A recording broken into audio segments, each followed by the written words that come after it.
Olá, tudo bem? Você sabia que 9 entre 10 pacientes com dermatite atópica consultaram mais de um médico até conseguir receber o seu diagnóstico? Pois é, e essa jornada do paciente não é fácil. Cerca de 57% deles demoraram mais de um ano para serem atendidos.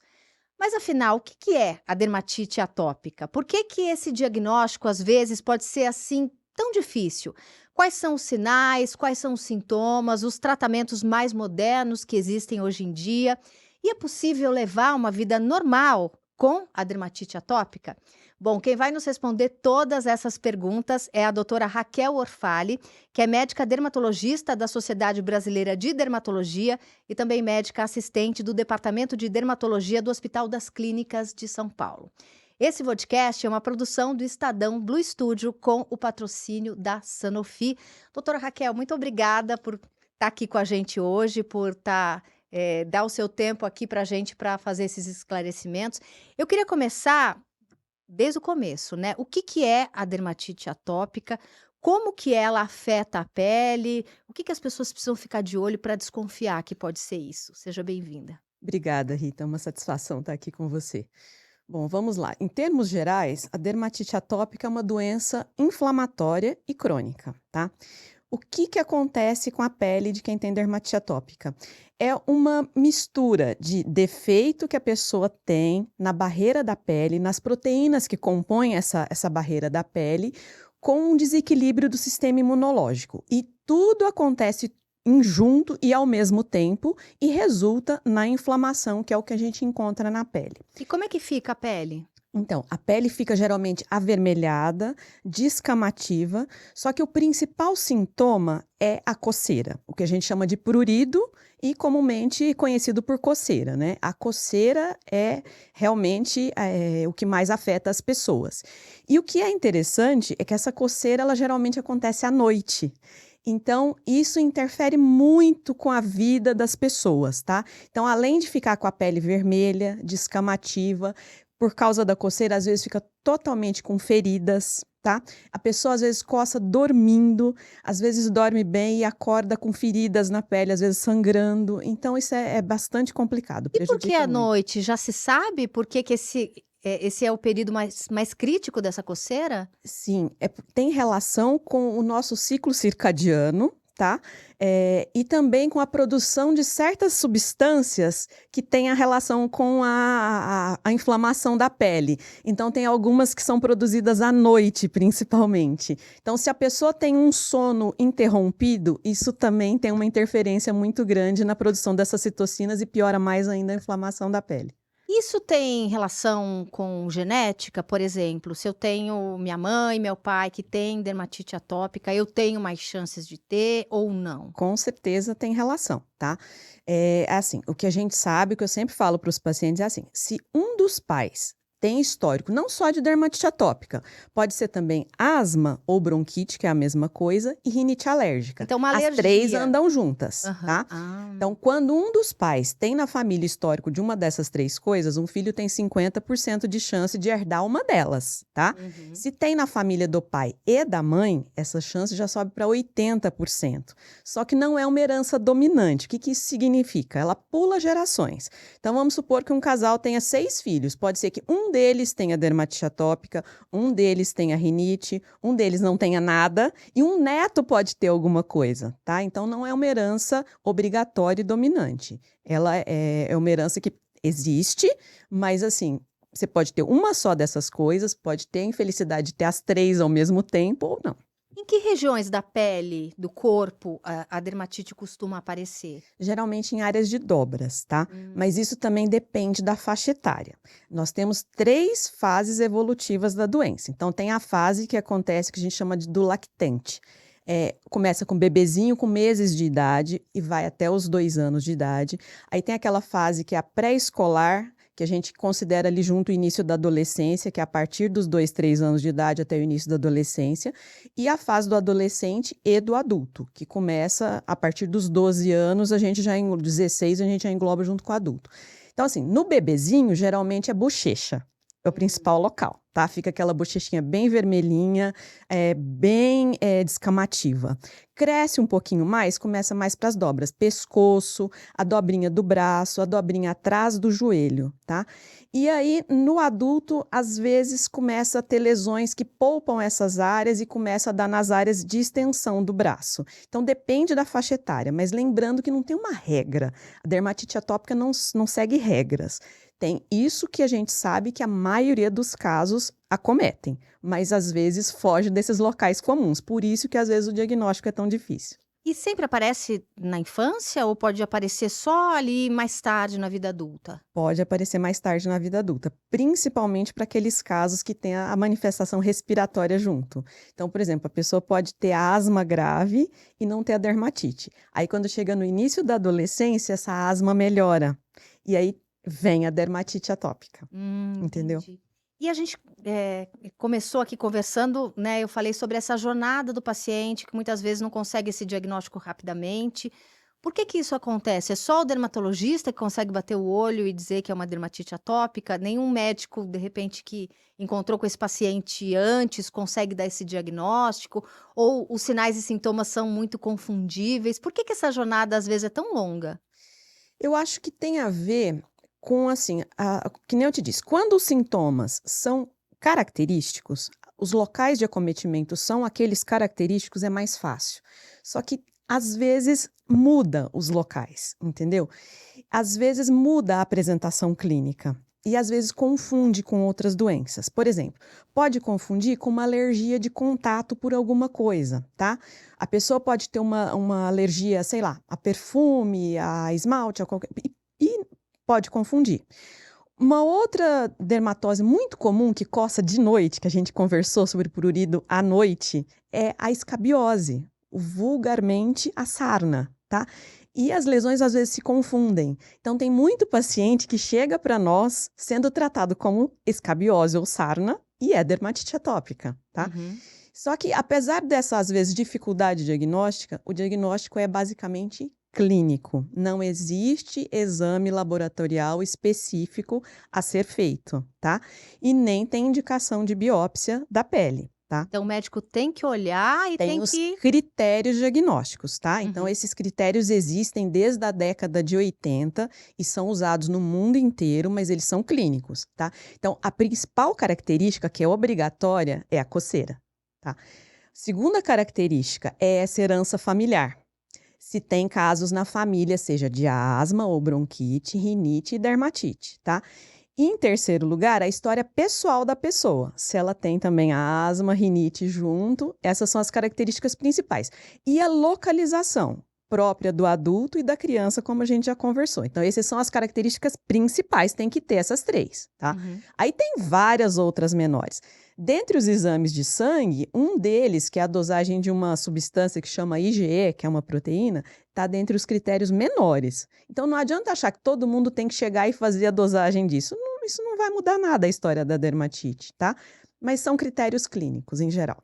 E uma vez a dermatite diagnosticada, né? Às vezes mais rapidamente, às vezes o paciente demora ali um pouquinho para conseguir esse diagnóstico.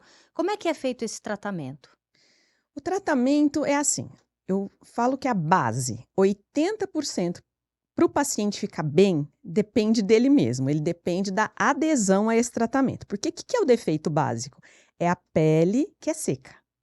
É a pele que não produz gordura, tá? Então, assim, infelizmente, apesar de toda a evolução de todos os medicamentos, o hidratante é necessário, tá? Então, 80% para esse paciente ficar bem depende de passar o hidratante na hora certa. E é um hidratante específico ou é qualquer hidratante que a gente compra na farmácia, por exemplo? Depende. Isso é muito individualizado, tá? Depende do grau de ressecamento da pele dessa pessoa.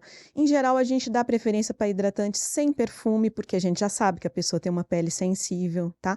Mas não existe o hidratante perfeito, tá? Não é porque um hidratante é barato e o outro hidratante é caro, ele tem que, sim, não pode arder na pele da pessoa, ele tem que fornecer um grau de hidratação adequado, tá? E a segunda parte são as pomadas à base de corticoide, tá? Então precisa ver qual a idade da pessoa, qual que é a pomada mais indicada e a pessoa tem que passar no horário certo e durante aquele período certo. Saiu daí, se você controla a dermatite ou não, Se controla, ótimo, fica nisso. A gente espera que com o passar do tempo a pessoa consiga ficar bem só com hidratante, tá? Sem precisar passar pomada de corticoide o resto da vida. Só que se não se controla, aí você tem que pensar em outra estratégia de tratamento. Aí a gente tem outras substâncias, tá? Que podem ajudar. Então, assim, dentre outras opções de tratamento, tem as convencionais ou clássicas e tem as opções novas, que são regulamentadas no país, digamos assim, de uma maneira, de um modo mais recente, tá? Então, assim, dentre as opções clássicas, tem os imunossupressores, tá? Dentre essa classe de medicamentos que a gente chama de imunossupressores, como o próprio nome já diz, eles suprimem essa resposta imunológica desse sistema imunológico que está desequilibrado. E é assim que eles agem, tá?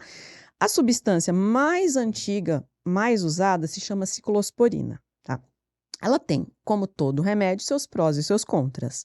Então, assim, ela não pode ser usada por período maior do que um ano, tá? Porque ela tem vários efeitos colaterais que têm que ser monitorados, principalmente o funcionamento dos rins. Mas, assim, ela pode ser usada desde criança até para o adulto, tá certo? Só que quando vai se retirar esse remédio, ele tem que ser uma retirada muito gradual e lenta, porque senão dá um efeito rebote na dermatite, ou seja, ela pode piorar mais ainda do que estava, tá? Uhum. Mas ela geralmente funciona muito rápido e é tranquilo. Mas tem que ser monitorado e retirado na hora certa. Uma outra substância que também é dessa linha de tratamento clássica é chamada metotrexato. O metotrexato também faz parte dessa linha dos imunossupressores. Ele demora um pouquinho mais para fazer efeito do que a ciclosporina, mas ele já tem o benefício de não ter esse problema de ter que ficar monitorando o rim, tá? Aí a gente tem que monitorar o fígado. Mas assim, ele pode ser usado por um tempo muito maior do que um ano, tá? Saindo desses dois medicamentos, que é o que a gente mais usa aqui no Brasil, entra esses medicamentos novos que foram recentemente aprovados.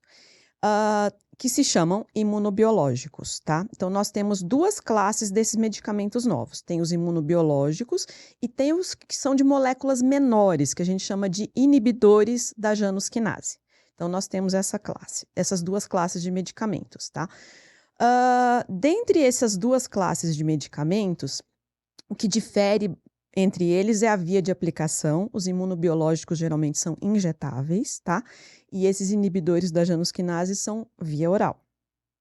E tem as suas indicações quando a gente vai fazer opção. Se você me perguntar assim, qual que é o melhor remédio para tratar dermatite atópica? Tudo depende. Depende da faixa etária que você está ali examinando, se é criança, se é bebê, se é adulto, se é idoso, depende disso. Depende também se a pessoa tem outras doenças associadas, tá? Isso é muito importante a gente levar isso em consideração. E depende do que o paciente quer, da opinião do paciente. Essa decisão, ela deve ser conjunta, uma decisão comum entre o médico e o paciente, tá? Não é uma decisão unilateral. A gente tem que sempre levar em conta o que é melhor para o paciente e como é que está a gravidade da dermatite atópica dele, tá?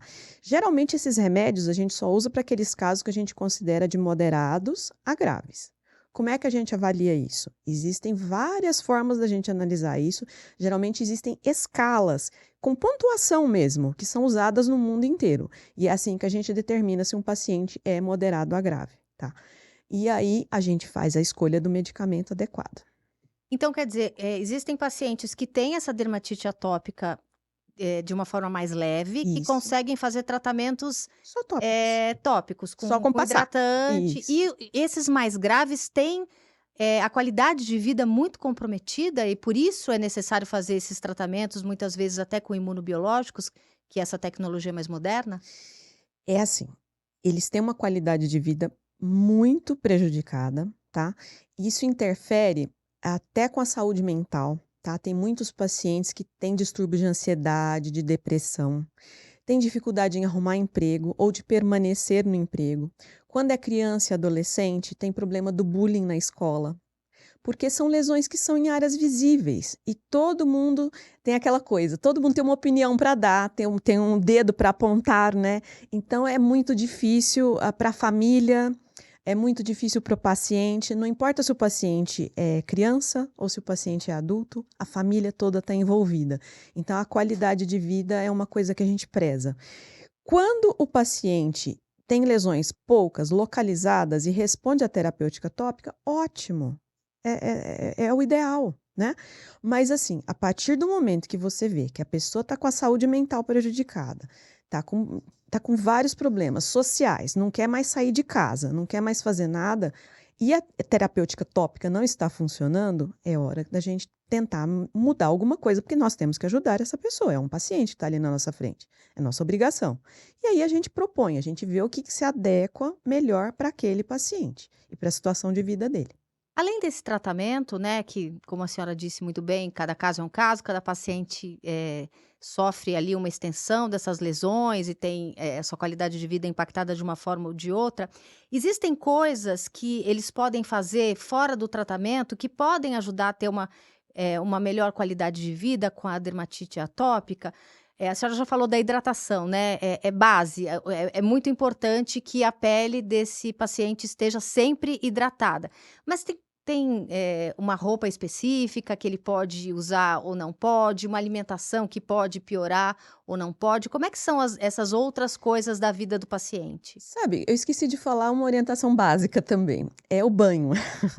Muita gente acha que a pele está suja e que tem que tomar muitos banhos durante o dia. Só que a gente não pode esquecer o seguinte: a pele é seca de quem tem dermatite atópica, tá? A pessoa nasceu daquele jeito, do mesmo jeito que tem gente que nasce com a pele super oleosa e enche de espinha, tá? Cada um com seu problema. Uhum. Só que assim, quando a pele já é seca, quanto mais banho você toma, mais seca essa pele fica, tá? Então, tem pessoas que acham que alivia a coceira tomar vários banhos durante o dia, só que ela não entende o preço que ela vai pagar depois, tá? A mesma coisa, não pode usar bucha no banho, porque também vai ressecar mais ainda a pele, tá? Então, o banho tem que ser rápido, um banho por dia é o suficiente. Apesar de muitas vezes os pacientes estarem com a pele muito ferida, às vezes com infecção nessa pele e não quererem tomar banho, tem que tomar um banho por dia, porque senão prolifera a bactéria, piora a infecção, tá?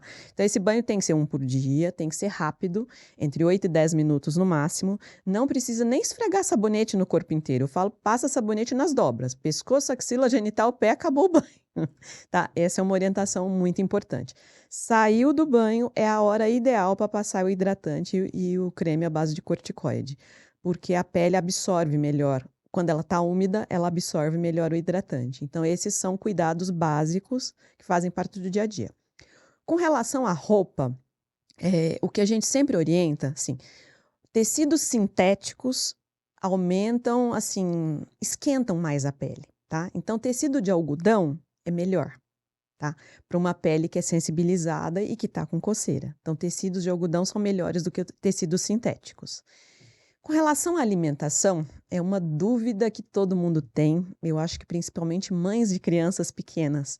Mas assim, a alergia alimentar, ela não é tão importante na dermatite atópica, ela é mais importante na alergia respiratória, tá? Com relação à dermatite atópica, ela pode acontecer? Pode, mas em 20% dos casos, mais ou menos. Restrição alimentar, nós dermatologistas geralmente não indicamos, a não ser que a mãe comprove e fala, olha, meu filho comeu tal coisa e piorou 30 vezes a coceira, a gente fala, tudo bem, então evita dar essa coisa. Mas não é isso que vai mudar a história da dermatite atópica. Agora, as pessoas que não têm conhecimento sobre dermatite atópica costumam olhar para essa pessoa que, né, que sofre dessa condição e achar que é contagioso. Isso é uma coisa que acaba prejudicando a convivência dessas pessoas que têm a dermatite atópica? Sempre acham que é contagioso, que nem eu te disse, opinião todo mundo quer dar. Principalmente assim, criança que vai fazer natação, frequentar piscina, todo mundo tem preconceito, tá? Às vezes a gente pega, faz uma declaração para a mãe levar. Fala, olha, não é contagioso, é uma doença crônica, mas não é contagiosa. Mas não é fácil não, é difícil. A gente sabe muito bem que é difícil, mas não é contagiosa. Uhum. E como doença crônica, é uma doença que precisa ser cuidada a vida inteira. O problema da dermatite é a pele seca. Isso não vai se resolver. Independente se você toma todos os cuidados, se você usa todos os remédios indicados, ela controla. Só que a pele seca é o básico. Então, assim, a pessoa tem que encarar que, assim, hidratante é o remédio para a vida inteira, tá? Uhum. O que eu acho, assim, é chato às vezes passar hidratante, mas tem que fazer parte da rotina. É que nem escovar os dentes. Uhum. Escova o dente todo dia, tem que passar hidratante todo dia. Mas Então ela se controla. ela pode ter, então, tá sem crise, porque tá Sim, aderindo ali ao sim. tratamento, mas A pele seca fica. a hidratação precisa continuar o Precisa tempo continuar o inteiro, tempo a inteiro. vida inteira. Isso. E principalmente nas épocas mais secas, no inverno, nessa época agora que tá bastante seco, a pele sofre mais. Então tem que intensificar essa hidratação da pele. O foco do tratamento é justamente controlar essa inflamação e deixar a pessoa num ponto que ela consiga controlar só com hidratante. Só que às vezes a dermatite atópica é imprevisível, então ela tem seus altos e baixos.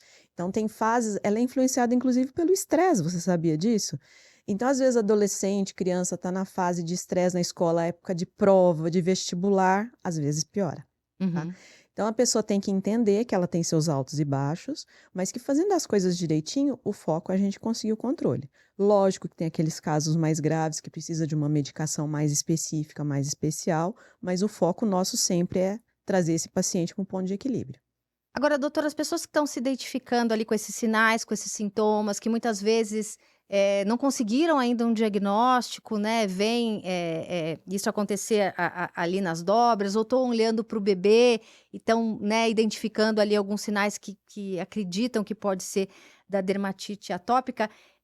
Elas podem buscar mais informações, podem consultar um site sobre o assunto, né? A Sociedade Brasileira de Dermatologia está debruçada sobre esse assunto para que as pessoas possam ter acesso a essa informação e muitas vezes até chegar e procurar um especialista já ali com uma hipótese na cabeça, né? É muito comum hoje em dia os pacientes se informarem e já chegarem para o médico falando: olha, eu estou achando que pode ser isso, porque, né, eu assisti a um podcast ou eu entrei no site da Sociedade Brasileira de Dermatologia. O que a senhora indica para essas pessoas que estão assistindo a gente nessa busca de informação de qualidade sobre dermatite atópica? Nós estamos no mês da conscientização nacional da dermatite atópica, né? Então tem várias informações disponíveis no site da Sociedade Brasileira de Dermatologia, que é o sbd.org.br. Entrando lá, vocês já acessam o conteúdo que com muito carinho nós desenvolvemos, informativo, tem vários vídeos explicando sobre a doença, sobre tratamento, tudo isso. A campanha, o foco este ano da campanha nacional da dermatite atópica são os sinais que representam o paciente que sofre com a dermatite atópica. Esse é o lema deste ano. Fora o site da Sociedade Brasileira de Dermatologia, podem também ter a disponibilidade de consultar Eu tenho aqui anotado. www.entendadermatiteatópica.com.br/dá para mudar.